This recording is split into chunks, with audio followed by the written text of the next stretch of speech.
m'appelle Ursula Burger, ou comment je le prononcerai dans ma langue, Ursula Burger. Je fais de la traduction littéraire depuis une vingtaine d'années et j'ai traduit notamment des œuvres de Christian Auster, Eric Fay, Eric Holder, Assia Djebar, Maëlys de Kerangal, Sylvain Prudhomme, Tsvetan Todorov, Nicolas Mathieu, Emmanuel Carrère. Et là, en ce moment, je traduis l'anomalie de Hervé Letellier. Pourquoi je vous parlerai des Adolescents troglodytes, le roman écrit par Emmanuel Pagano?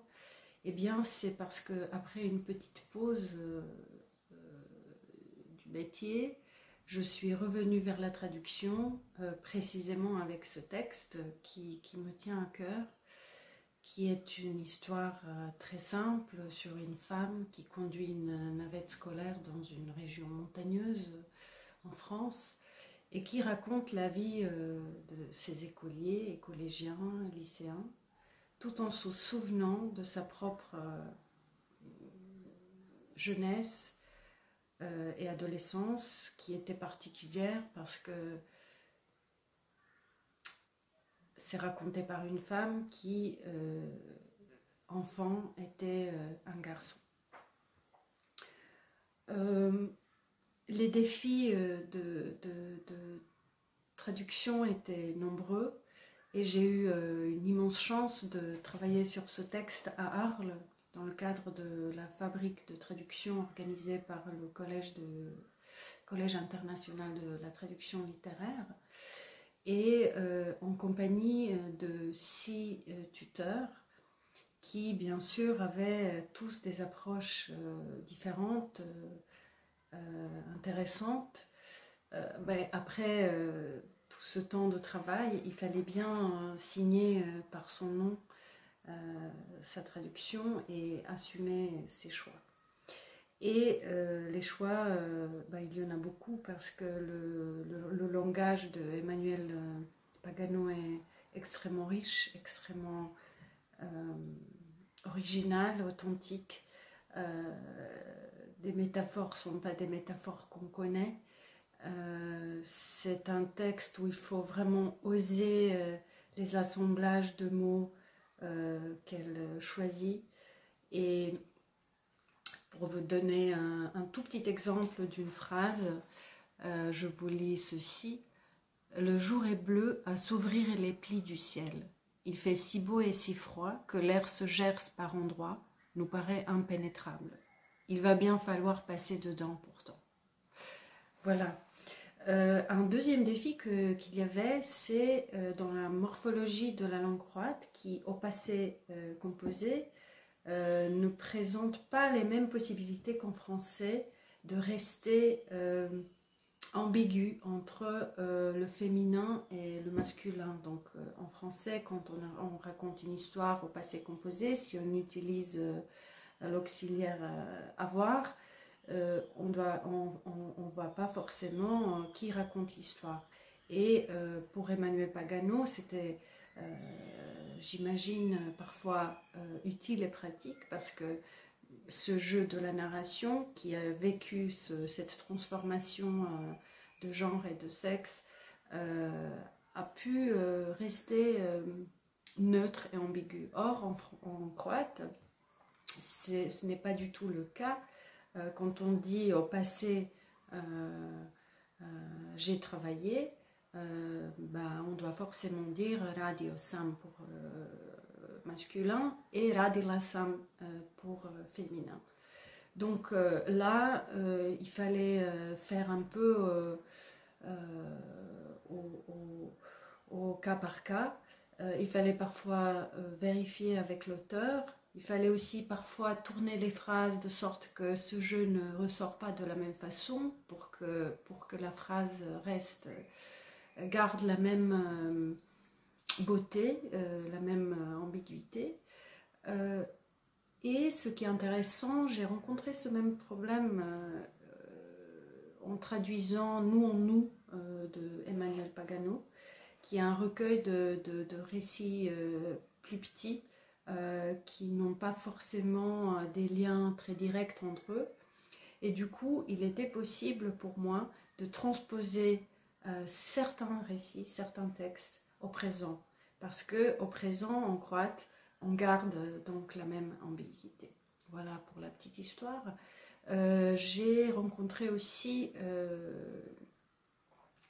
un défi intéressant qui était lié à la dénomination au sein du système scolaire français, qui n'est pas du tout la même,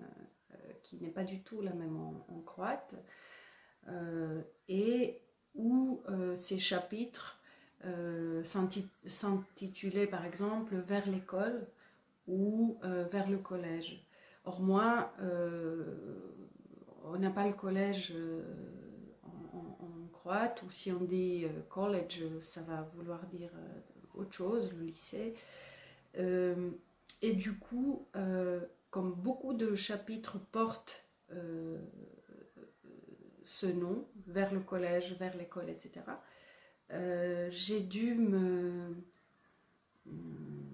débrouiller autrement. Et comme l'auteur aime bien, en parlant de ses enfants, dire mes petits, mes grands, j'ai intitulé mes chapitres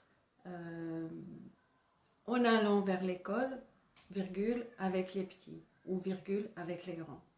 Voilà, ça c'est la solution que j'ai trouvée à l'époque et que je trouve encore valable aujourd'hui. Et pour finir, je vais vous lire un tout petit extrait en croate pour que vous puissiez vous faire une idée de comment ça sonne dans ma langue. Na putu za školu s malima. Liz ulazi i ja u retrovizoru odmah primjećujem koliko se i ona promijenila. Na sjedalo smješta Minuija i dalje sićušnog, zlačanog i dalje nemirnog, ali donekle odljepljenog od nje. Bratu veže pojas s kretnjama koje kod nje još nisam viđala i koje tako dobro poznajem. Taj pokret desne ruke kako bi se zaobišle grudi u nastajanju odgonetnuo sam još kao sasvim mali promatrajući starije djevojčice. Ubrzo sam ga stao ponašati i brat je to zapazio. Umjesto da mi se ruga, poveo me u stranu, zabrinut, bilo mu je tek 8 ili 9 godina, nije shvaćao, pitao me, ali zašto to radiš? Lagao sam da ne radim ništa, pusti me, ma daj ne laži, zašto ne posežeš za stvarima kao inače, ma je da, lupio si se u ruku, ma nemoj mi pričati. Ne, drugdje me boli aksele, boli me u prsima, bol se širi sve do ramena, zato. Bio sam se navikao govoriti prsa umjesto grudi. Voilà. Merci. Vers l'école. Lise entre, et dans le rétroviseur, je vois tout de suite combien elle aussi a changé. Elle installe Minuit, toujours minuscule, flavescent, toujours agité, mais un peu décollé d'elle. Elle attache la ceinture de son petit frère avec des gestes que je ne connaissais pas et que je connais si bien. Ce détour du bras droit pour contourner une poitrine naissante. Je l'avais décrypté tout jeune chez des filles plus grandes que moi, je l'avais copié très vite, et mon frère l'avait remarqué. Au lieu de se moquer, il m'avait pris à part, soucieux. Il n'avait que 8 ou 9 ans. Il ne comprenait pas vraiment. Il m'avait dit « Mais pourquoi tu fais ça ?» Je mentais que je ne faisais rien. « Lâche-moi. » « Oui, c'est ça. Pourquoi tu ne prends pas les choses comme d'habitude ?»« Ah oui, tu t'es fait mal au bras ? Dis-moi. » « J'ai mal ailleurs, Axel. J'ai mal au torse. Ça me vient jusqu'à l'épaule, c'est pour ça. » J'avais pris l'habitude de dire « torse » à la place de « poitrine ». Lise ne m'a pas dit bonjour. Elle s'assoit et je continue ma route. Les petits de l'école sont très différents des grands du collège. Même les CM2 n'ont rien à voir avec les 6e, pas même les redoublants. Dans cette différence, il y a plein de choses. Le changement d'établissement scolaire, l'entourage, les autres élèves, l'effet de groupe, les profs, les surveillants, l'attitude des parents, le corps qui s'étourdit, les gestes des bras des filles. Et pour moi qui les conduis, il y a le jour et la nuit, surtout en automne. Les petits ne connaissent pas la nuit. Ils voient quelques minutes l'aube encore un peu noire en novembre et décembre, mais c'est tout. Le temps d'arriver à l'école, Il fait jour pour eux, ou presque. Les grands, au contraire, je les prends 2 mois entiers de nuit. Et d'octobre à janvier, ils voient très peu le jour. Sortis et rentrés de jour ou de nuit, enfants endormis tôt ou ados secoués en plein sommeil par les contraintes du ramassage, du collège, des adultes, ceux du jour et ceux de la nuit. Ceux qui ont les yeux ouverts dans leur bonjour turbulent dans les matins et les brumes, ceux qui sont noirs dans leurs mots, fatigués dans leur bonsoir et se dépêchent de rentrer sous les capuches leur mauvaise humeur pour les assombrir plus encore. Et moi, ce que je préfère, ce ne sont pas les rires bien éveillés des petits, des rires brodés de flocons, minéraux, merveilleux, non. Ce sont les humeurs exécrables, grossières et salissantes, si salement communicatives de mes grands. Ils gardent encore leur nuit au plus près du solstice d'été. Ils la portent jusqu'aux grandes vacances. Avec eux, avec ceux de la nuit, on aperçoit dès novembre et de très loin le clignotement solitaire des éoliennes. Le matin, on connaît le temps qu'il nous reste avant le collège en regardant l'heure aux lumières des étables, parce que les étables seules sont éclairées, et notre route par morceaux dans les phares. Certains soirs, il faut s'arrêter et descendre pour remettre dans les champs des veaux aveuglés, passés sous le fil sans le savoir et qui n'arrivent plus à se décider entre le bruit, l'odeur de leur mère et les lumières de la navette, affolés et déjà si denses et musculeux qu'on y va à 2 ou 3 pour les pousser. On s'amuse de la bêtise athlétique des veaux, de la nuit, en rouspétant pour la forme. Aux lisières des bois, on regarde s'effrayer les culs veloutés des chevrettes qui renvoient comme un miroir tremblotant la lune ou les codes. Parfois, on a des visions d'animaux méconnaissables ou de phénomènes météo démesurés. Je les aime aussi pour ça, mes grands. J'aime ça chez eux, ces nuits ensemble. Lise est comme eux, c'est étrange. Elle est déjà dans la nuit. C'est pour ça peut-être qu'elle ne m'a pas dit bonjour. Ou sinon c'est à cause de son geste. J'imagine la gêne de ses seins neufs asymétriques.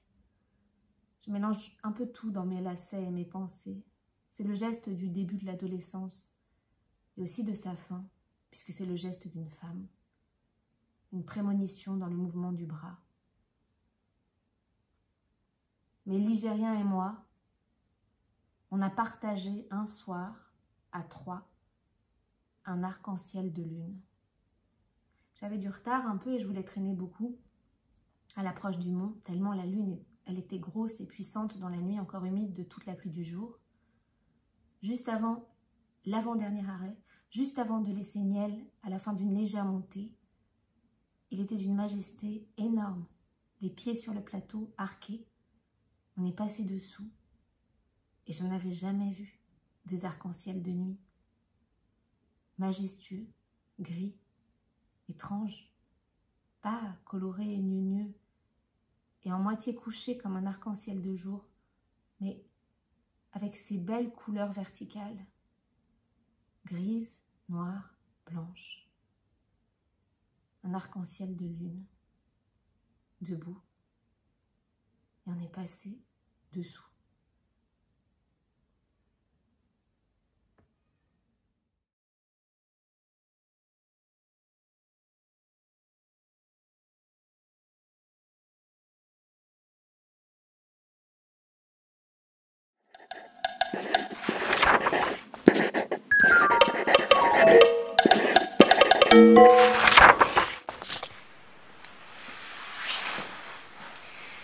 Bonjour, je m'appelle Camilla Diaz et je suis traductrice du français vers l'italien et je vais vous parler d'un très beau livre que j'ai eu la chance de traduire, Les adolescents troglodytes d'Emmanuel Pagano. Très brièvement, pour contextualiser le roman, c'est l'histoire d'Adèle qui est conductrice de navette scolaire dans un pays de montagne dans le sud de la France.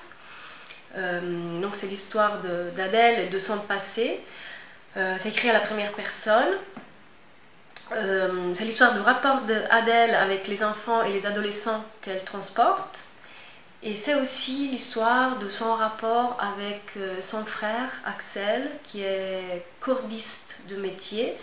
C'est-à-dire que son métier est de contenir la montagne pour ne pas qu'elle s'écroule sur les routes de ce même pays de montagne où Adèle habite.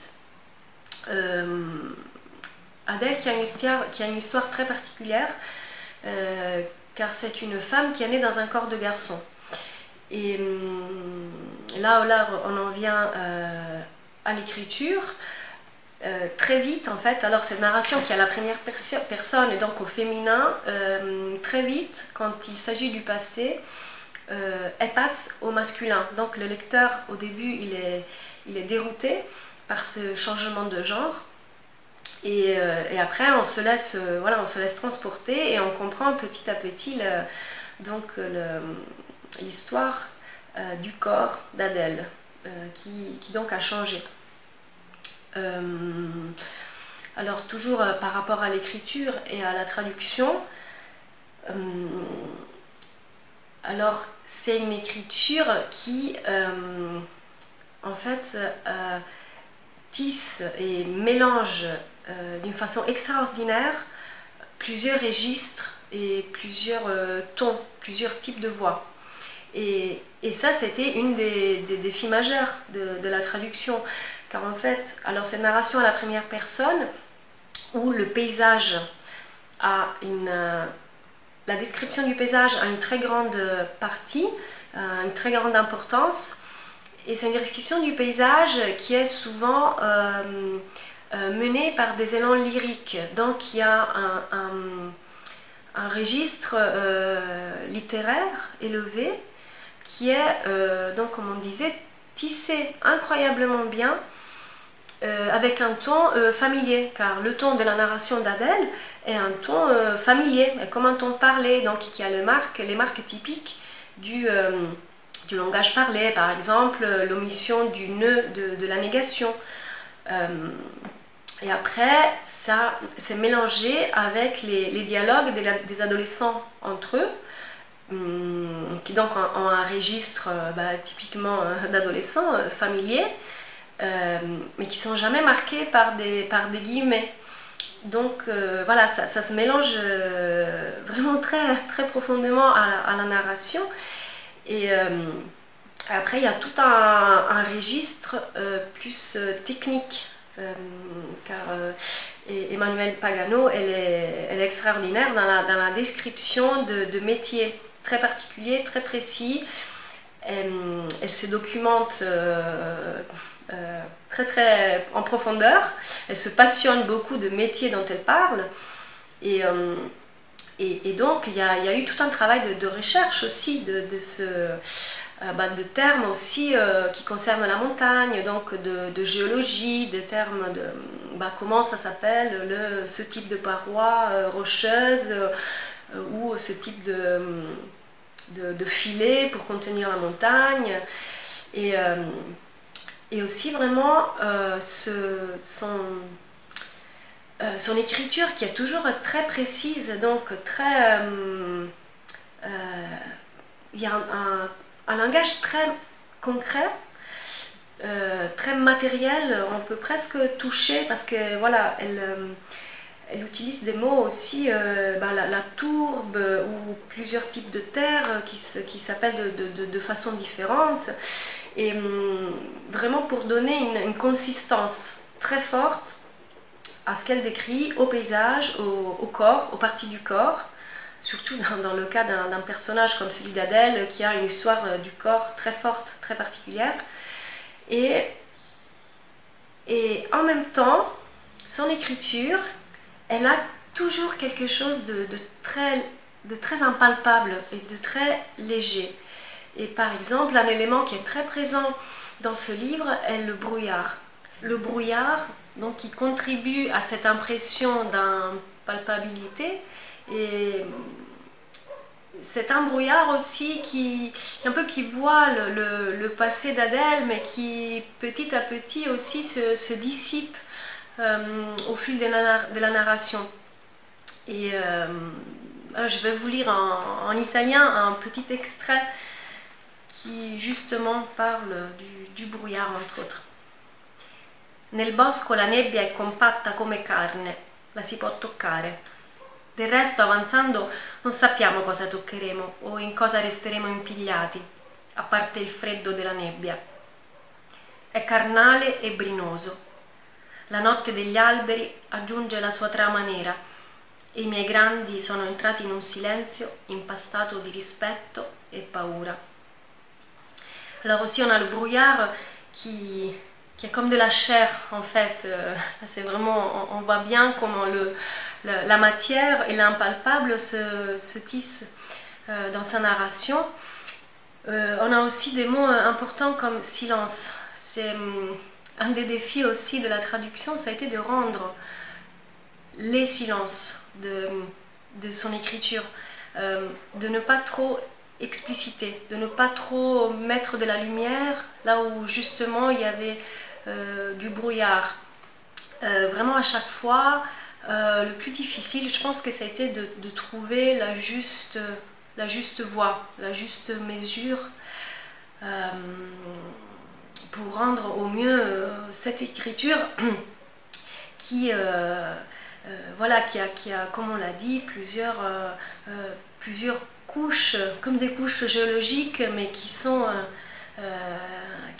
incroyablement bien mélangées. Et, merci. Le vent, c'est le pire d'ici. Le vent, c'est ici, presque toujours, et jamais du même côté. Le vent tourne, se désoriente, ne se pose plus. Le vent sans la neige, ce n'est pas encore tout à fait du vent. Ce n'est pas de la tourmente. Ça ne compte pas autant, mais ça fait partie des terres, ça fait partie de nous. Quand il tourmentera, ça sera presque l'inverse. C'est nous qui ferons partie du vent. Neigés et tourmentés nous serons. Le reste du monde est là, en mouvement, dans un bruit qui fait taire tous les autres. Les bords des océans, les gouffres, les villes, les frontières inconcevables sont ici, dans le vent. Le vent fronce les prés par vagues, il aplanit les couleurs des bruyères et couche l'acidité des fougères, il pose des rides à la naissance des branches des fayards, au monde plat des lacs, aux écorces grises des frênes trentenaires, des replis de partout, même sur les joues des gens. Niel, qui ne parle presque jamais, a remarqué un certain silence, ou plutôt l'absence de bruit. Je le vois dans le rétro se redresser pour regarder par la vitre. Sylvain soulève sa capuche. Sébastien chuchote, ça s'est arrêté. Les 2-3 secondes de rien qui suivent l'arrêt des choses, du vent, du temps, tout le monde le sait, c'est une dilatation, non, une rétractation du monde avant les catastrophes, dites naturelles d'ailleurs. Les falaises qui décrochent au bord des océans, les tremblements de terre, les failles, déluges, volcans ouverts. Un serrement douloureux des terres. De ma naissance, je m'en souviens. Je ne suis pas la seule, presque tout le monde s'en souvient, mais presque personne n'y fait attention, c'est tout. Moi, je le sais parce que ça m'est insupportable. Quand je retrouve les sensations qui l'accompagnaient, pas grand-chose d'ailleurs, peu de choses. Le souvenir du passage, l'oppression de tout le corps en résonance, une angoisse au sens propre partout répercutée, revenante aujourd'hui encore. Dans les gorges, sous les brumes, mais aussi en plein soleil, en plein vent, en pleine intimité, quand un homme ne se tient pas assez fort sur ses coudes et m'écrase la poitrine. Mon frère, dans une de ses lettres, me parlait des pièces sur mesure fabriquées en fonction de la forme du rocher, des coffrages, des supports bétonnés pour retenir les blocs de roche. J'avais dessiné le corset de la montagne. Être serré, être tenu, étrangement, ça me fait du bien, si ce n'est pas par quelqu'un.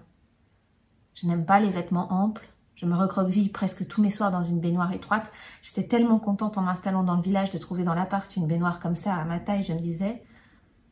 Pour dormir, je me coince entre le lit et le mur, le bras et la jambe droite sous le matelas. Quand j'étais petit, je faisais des kilomètres à vélo dans les landes farcies d'épilobes. Je coinçais mes roues dans les hampes pourpres encombrantes. À certains endroits, elles étaient plus hautes que moi, mais je voulais pas faire le tour par la route. Je me dégageais, je remontais sur mon vélo. Parfois, je le portais pour atteindre enfin les prés rasés où je pédalais à fond pour semer mon frère et sentir les énormes poils drus des restes des fenaisons racler les pneus. Je me dépêchais vers le volcan pour aller me baigner dans le lac glacial, mon lac, ma pause, sentir mon corps se contracter, laisser ma peau saisie par le froid se brider. Je nageais vers le centre, je me laissais couler un peu, et mon frère criait apeuré, dressé sur son vélo. On allait se faire tuer si maman savait, mais c'était moi qui avais peur s'il me bloquait le corps pour jouer. Il me mettait à terre et s'amusait à me couper le souffle rien qu'avec son poids. Je suffoquais à courir à porter à maman. Mon frère décontenancé prétendait qu'on jouait juste à se bagarrer. J'ai peur, j'ai mal, j'ai froid, ça m'oppresse quand c'est un autre corps que le mien, que les os, les choses, qui me tient et m'emprisonne. Je déteste ça, être tenue serrée par quelqu'un d'autre. J'ai toujours eu mal sodomisé. Je croyais déjà que c'était à cause de ma naissance douloureuse. Pourtant, la pénétration vaginale, et même les lèvres encore cicatricielles, j'aime ça. J'ai aimé ça tout de suite. Quelques semaines après l'opération, je n'avais pas attendu les 4 mois de précaution, je me sentais prête depuis si longtemps. J'aime ça sans avoir mal, jusqu'à ce qu'un homme s'abandonne et s'affaisse. Là, c'est plus pareil. Lève-toi, j'étouffe. Pénétrer en garçon, j'ai souvent essayé, puisque j'aime les hommes, mais ça m'a toujours fait si froid, glacée j'étais. Fissurée bien sûr, endolorie un peu, mais refroidie surtout, rétractée, glacée plusieurs fois, comme sur plusieurs couches, comme au fond de moi, comme le torrent en dessous des grottes il y a 2 ans. L'eau gelait progressivement, de plus en plus profondément, et son mouvement se figeait jusqu'à ce que le gel s'empare des remous du fond. Et ça faisait des strates successives et aléatoires d'ondes immobiles.